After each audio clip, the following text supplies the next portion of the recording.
Tomato cream of soup. இப்போ நாங்கள் பேனை வடிவாக க்ளீன் பண்ணி எடுத்துட்டோம். இப்போ நாங்கள் பட்டர் ஆட் பண்ண போகிறோம்.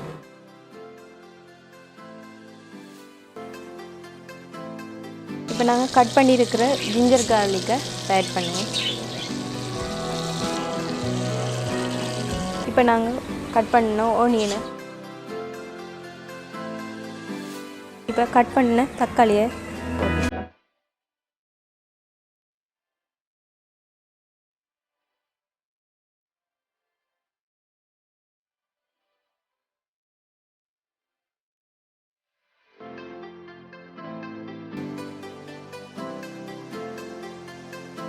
இப்போ நாங்கள் இதை ஒரு 10 நிமிஷத்துக்கு நல்லா குக்காக விட்டு அதுக்கப்புறம் பிளெண்டரில் போட்டு நாங்கள் இப்போ இதை அவ்வளோத்தையும் அரைச்செடுக்கணும்.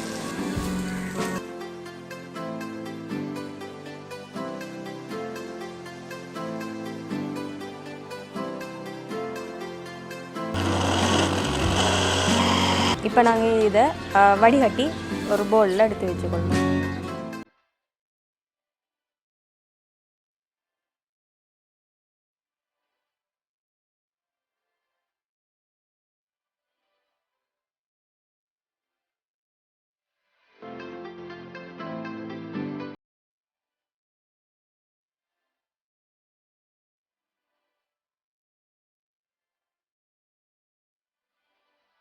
நேரத்தோட தாளித்த அந்த பேன்லேயே இந்த இதை நாங்கள் குக் பண்ணி எடுக்க போகிறோம்.